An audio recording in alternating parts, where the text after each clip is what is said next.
Good afternoon to everybody. It's Vibes time. You know what time it is. T for Tony, V for Vibes. Hope everybody's doing good. And today we're here with Charles Atsina, right? Yeah. What's up, bro? Oh, I'm good. You good? Yeah, I'm good. Thank you. So how's life?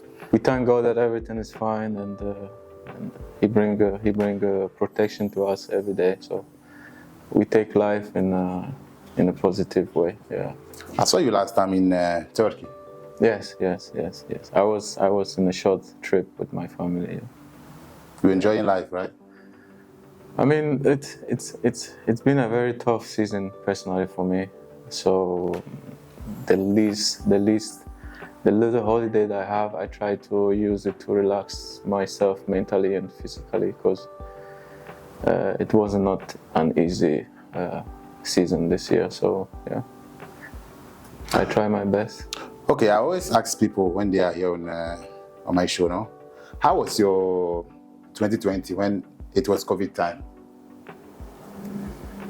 How was it? In which way? What do you mean? COVID. How was the football career and stuff? It was a bit weird, a bit strange, because normally you play with the fans, and to go on the pitch and not seeing the fans, or to go to the pitch and see limited fans. It was a bit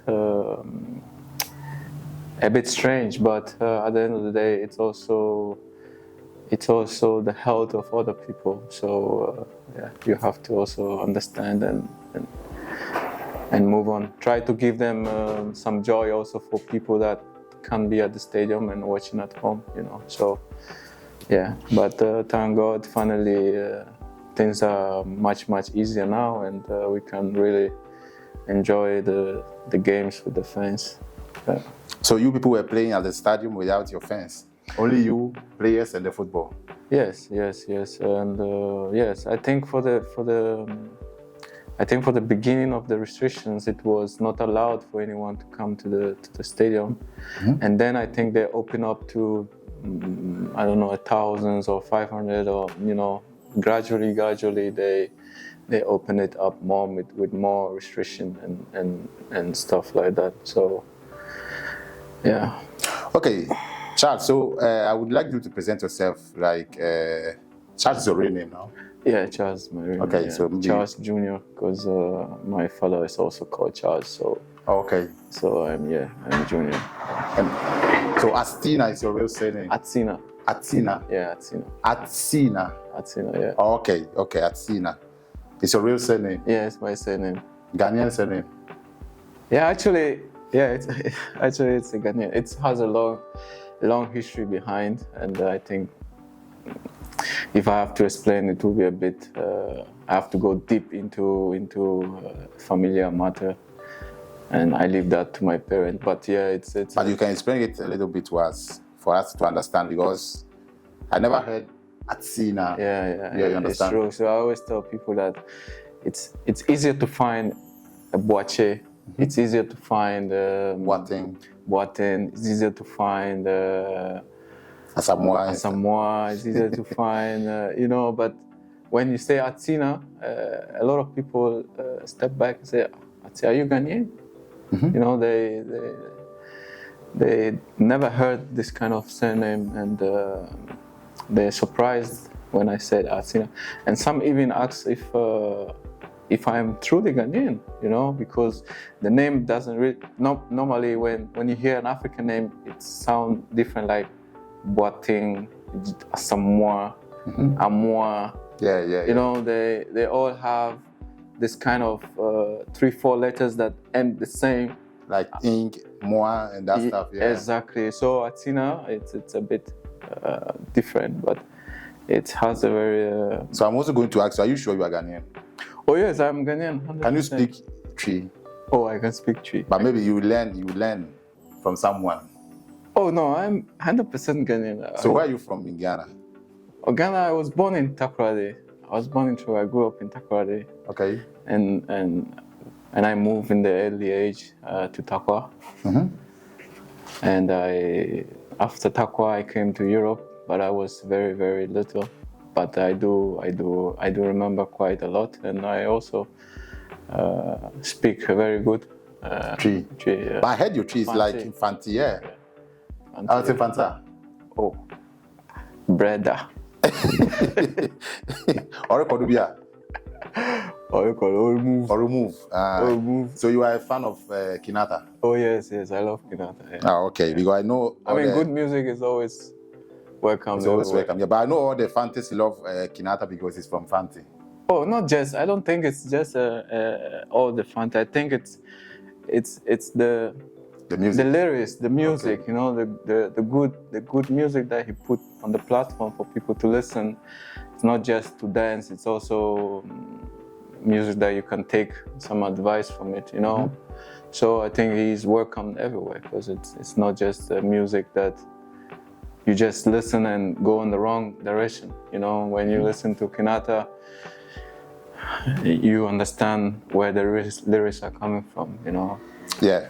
So at least I will be happy if you can explain it a little bit to us. You're saying it because Atsina, as I was saying before, I've never heard Atsina like a Ghanaian surname. So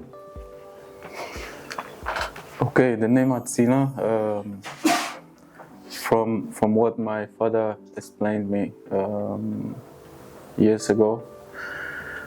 It's a bit long story, but I'll try to cut it in a short way. Basically, I think some generation back, they had some issues with the newborn baby, Okay. which was coming to miss all the time after birth. And I think the last one was able to stay alive. Okay. So basically, in Ghanaian way, in Ghanaian language, when you say someone stay, means tsana. Ah, Tsina. Okay, in tree, Yeah. Tsina. So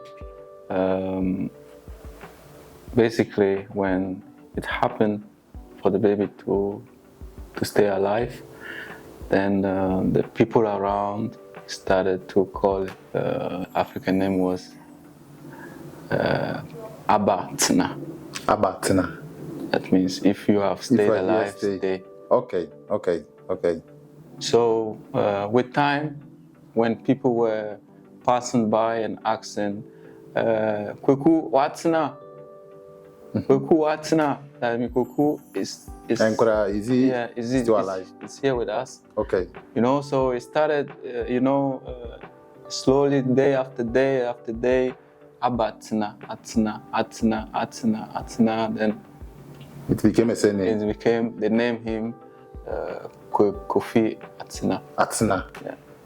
Okay, so that years ago. Yeah, that was I don't know how many generations back. Yeah. Wow. So if you have come alive, stay. So he was the only one who was able to stay. Yeah. So it's a very deep story, which I think my father will be able to explain it into details. Yeah. But the little I remember, this was the story behind my surname. So it's very difficult. It's not common to find in nowhere. And if it happened one time to find a person on Instagram that was using this name, and it was related to my family. Okay, so he was a family member. Yeah. So wherever you are and you have this name, you have this you are definitely coming from your family. Yeah. Yeah. Infantimu, how would you say it? Atsina. You know, I really love the fancy dialect. You understand? Yeah. Yeah. I think it's everything that comes from Western is the best. And even the fancy people are like funny and stuff. Oh, I think it's just the way. It's just how it sounds. You know, it's just how the fancy is used to talk. Yeah. You know, Wow. It's just the Atsina. Yeah. So guys, you understand how the surname came out. So he's not from Ivory Coast, he's not from Guinea, he's not from any other country, right? 100% Ghanaian, yeah. 100% Ghanaian. 100% Ghanaian. Atsina. 100% Ghanaian, yeah. But sometimes when I watch some of your matches, how the Italians pronounce your, or the commentators pronounce your surname. I mean, you know, the alphabet, the English alphabet and the Italian or the German is totally different, you know. In maybe in Ghanaian we say Atsina. In Italian, because of the A, the T, Atsina. Atsina, yeah. You understand? So sometimes it's Atsina, sometimes Atsina, sometimes, but you know, it's how the pronunciation of the country. Yes. But now you are used to Atsina. Yeah, I'm used to Atsina, yes. The European one. Yeah. Okay, so as you were saying, you came to Europe when you was a small boy now. Yeah. At which age? That's when I leave it for my parents. I think it was between 8 and 10. Okay. Yeah. So you remember something about Ghana? Oh yeah, I remember a lot. How was life in Ghana before coming to Europe? Oh, life was very good. Life was very good because, thank God, I had very good family members around me. Because my parents were already here, so I was living with my aunt, and I'm very grateful to her because she really took good care of us. Not just me, I was with my sister also. He took really good care of us, and up to today, I'm really grateful if I have to look back for what she did for us. You know, so, but life was really good, and I was lucky enough to have a good family people around. Yeah.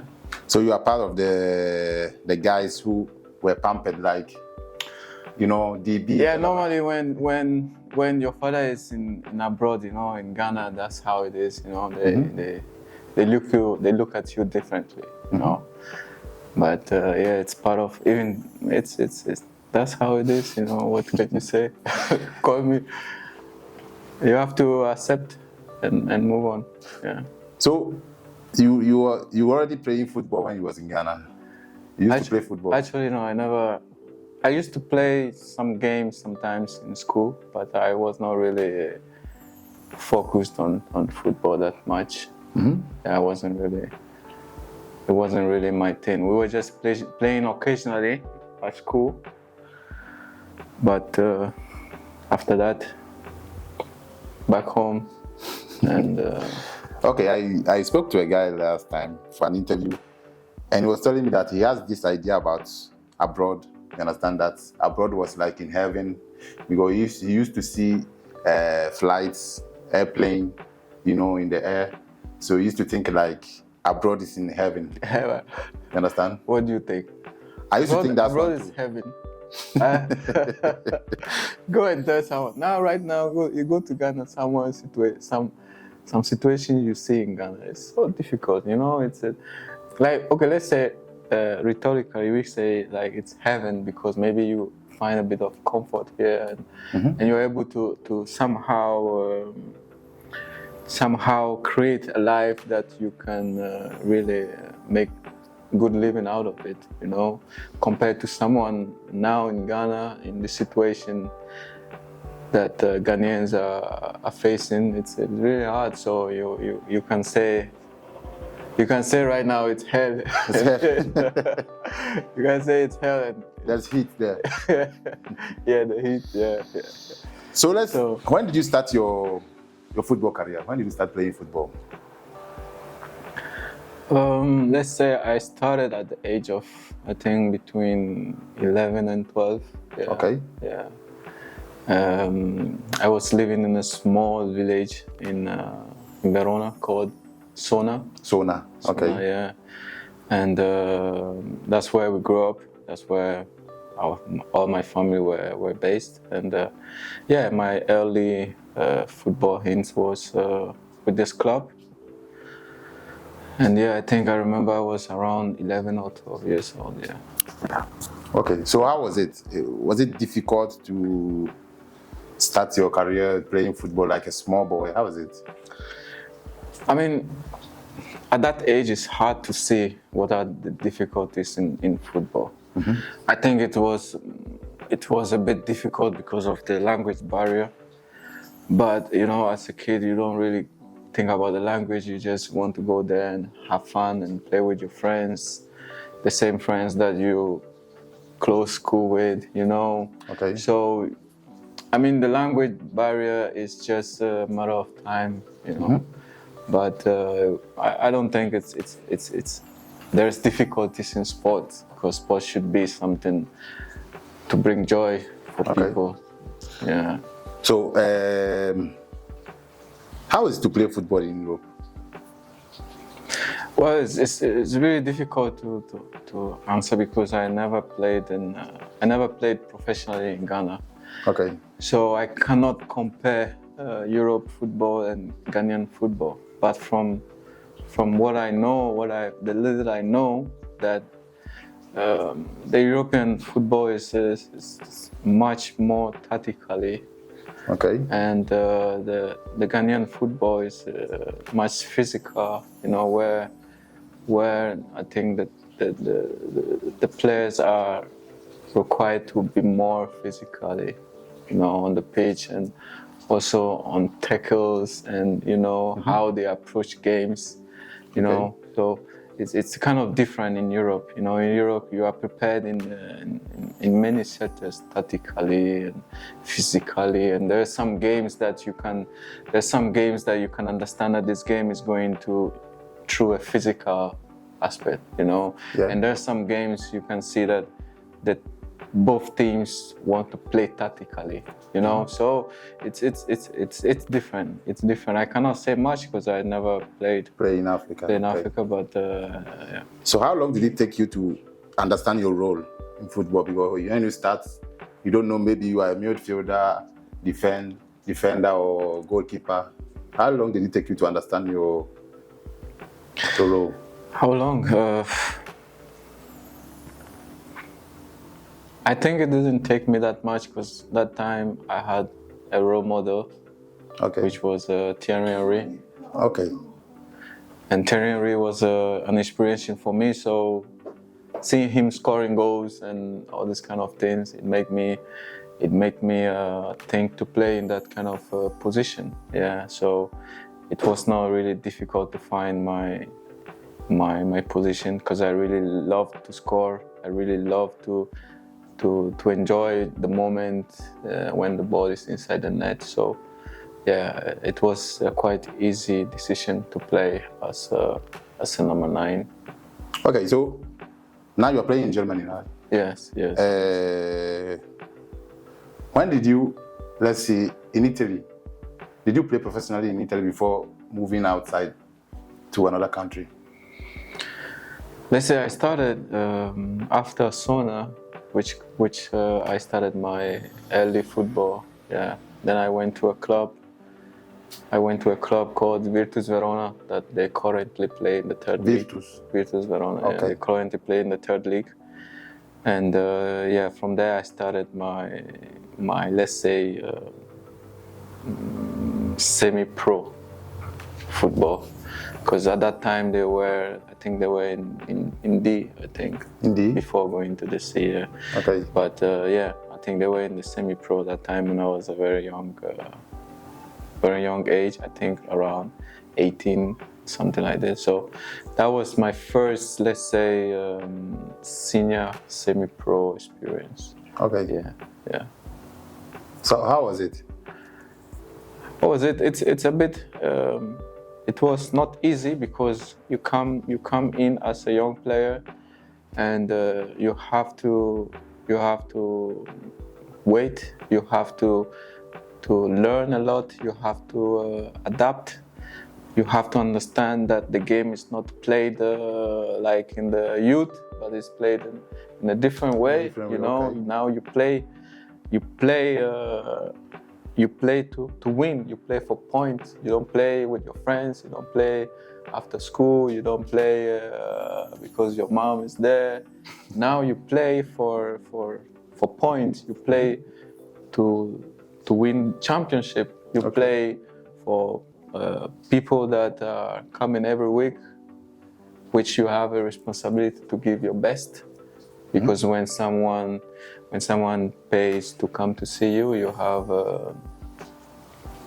have the responsibility to give, To make them happy. yeah, Okay. to give. So it's not anymore like friends football. So it was not easy, but at the same time, when you are passionate about what you do and you love what you do, you face it with a different kind of harmony, So I think that's what made it easier for me also, because I really enjoyed playing football. It's something that I really loved since my childhood. So I faced every day with the joy going to work. Yeah. Your first time outside Italy, which team? My Or which first country? experience outside Italy was a Spanish club. Spanish club. Yeah, in the Division 2, which is now La Liga 2. Yeah. Okay. Yeah. That was in 2011, I think. 2011, 2012. Yeah.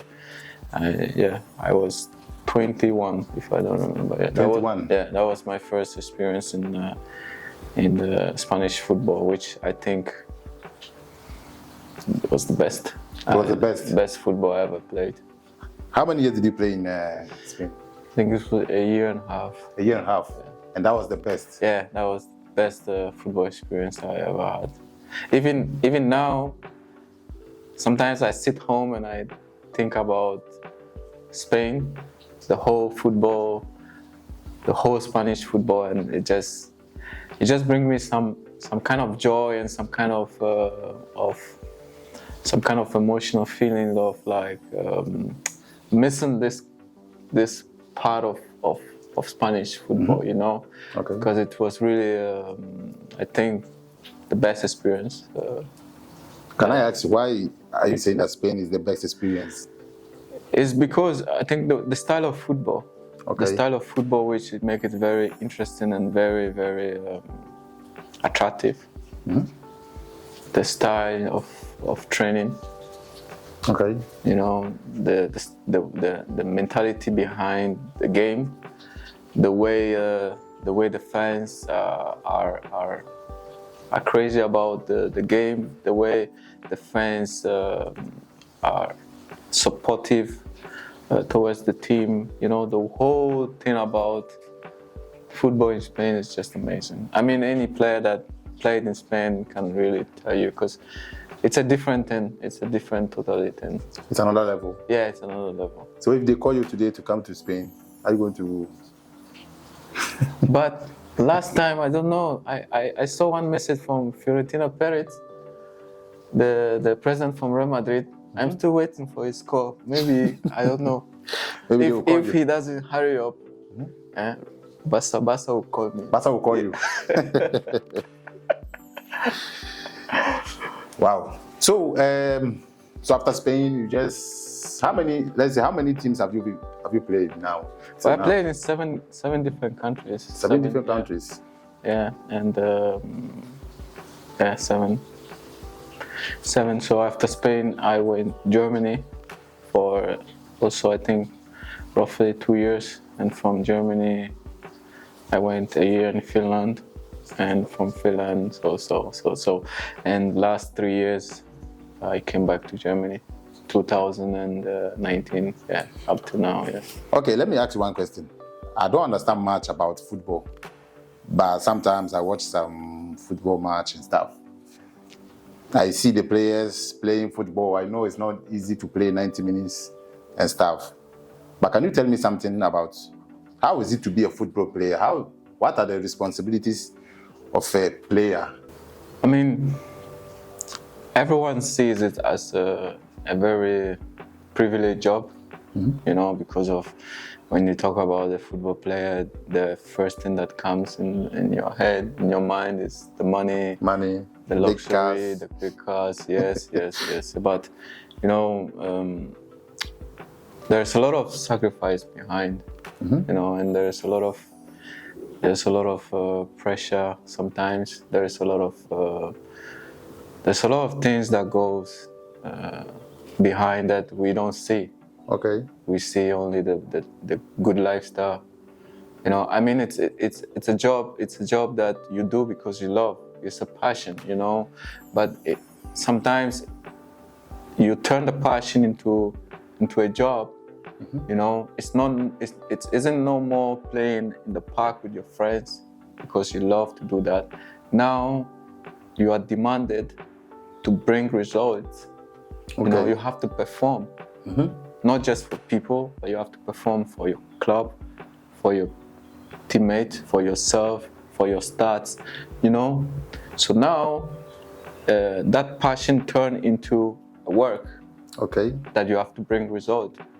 You know, I personally think it's a lovely job because it gives you a lot of privileges, and it gives you a lot of joy, a lot of good memories, you know, a lot of amazing moments. But I think it requires also a lot of energy, mentally and physically, which people don't see. You know, because it's easy to watch a game for 90 minutes, but it's not easy to play the game for 90 minutes. You know, so it's a lot of things behind. But you know, once you do something that you are passionate about and you have this kind of love towards it, you know, sometimes you don't really see the stress behind or the pressure behind or the nice one. Yeah. You know, in television we always see some acts of racism and stuff towards footballers. I think recently I saw one. Sometimes it's happened. I don't know, maybe have you encountered some of these problems since you play? Oh yes, I think racism is not just in football, but it's daily life. I think other colleagues also face the same issues. But yes, I have faced racism in football back then. I would prefer not to say the country because I think it's two countries. And, yes, I think one was just because of, I think when Ebola came out, where they were screaming to African players, Ebola, Ebola, you know, they were chanting to African players, Ebola. And one, it was a pure act of racism in the north side of Europe, in a country which I think it's not relevant to say the name, but yeah, I've experienced a lot of racism in football. Yeah. How do you feel when these things happen? I mean, it's sad. It's sad, and sometimes it's had nothing to do with football. But I think that it's hard to change the perspective of people that are seeing black football players, black athletes as a target. You know, has nothing to do with football. You know, and we can't really find where this is coming from because racism has no place in sport. You know, but we have to deal with the reality that few ignorant people come to the stadium to turn the beautiful game into a bad moment for a player or for someone that came to enjoy the game. Yeah. Obviously, it's not the best. Moment because I think that there must be better sanctions towards this. You know? And I think that if there are better sanctions towards racism, things can change a little bit. But it's really hard to find how to sanction. To sanction, Yeah, because you know, like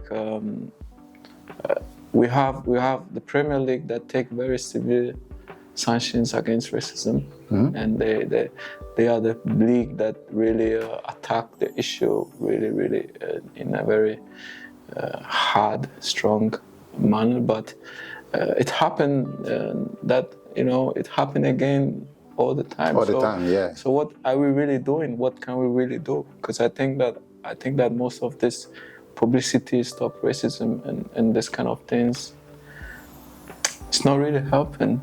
when the consequences of the charge are not really strong enough for people to understand what they did wrong or the mistakes they did. Yeah. It's not I easy. think we all have to play a better role when it comes to protect, especially racism out of football. I think That's true. We all have to be one to change things. yeah. But it's not easy as you say, as you saying. So now when we mention the name Atsina, how do you feel? I feel unique because it's the only name in Africa or in Ghana. No, I think I feel very, very proud. Not because I play football, because I'm very proud to come from a very good background, a very good educational background, a very good, strong family with a lot of principle and a lot of good principles. Yeah. So I think I'm proud because a lot of things that I have took with me in my bag, which helped me during the years in my career. So when you talk about Atsina, I think I am proud from the home, from the house where I came from. Yeah, and this is also because I had two amazing parents that installed all these principles in me. So I am proud to be Atsina. Yeah. Wow. So my last question. Have you ever sat down and watched your football match you played in past or stuff? And how is the feeling? Oh, I was saying to my agent a few minutes ago that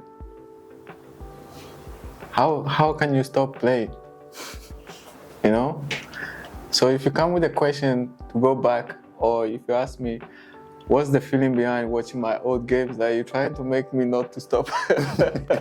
You're trying to yeah, because if I go back and look, I want to feel young again to play. Huh? You want to go back like 18 years and stuff? If you ask me to go back and watch Your previous... Yeah. Okay. It's hard to stop, because it's like you have this kind of fear. It's not like you don't know what to do. It's not this kind of fear that you don't know what to do. It's the fear of leaving a loved one. Okay. It's the fear of leaving something that have been part of you for the rest of your whole life, for your childhood till your grown age. It's the fear that you wake up and you are not playing in front of thousands of people that are happy to see your performance. The fear is not about going to work the next day or finding something to do the next day. The fear is you live in something that you have followed since your childhood, something that you are so passionate about, something that emotionally is hard to describe, to say what you feel when you score, what you feel when you equalize the last minute goal, what you feel when you contribute to a championship, what you feel when you qualify for an important position. It's the feeling of the fans when you score. It's very difficult to explain this kind of emotional feelings. So the fear is you won't be part of this anymore.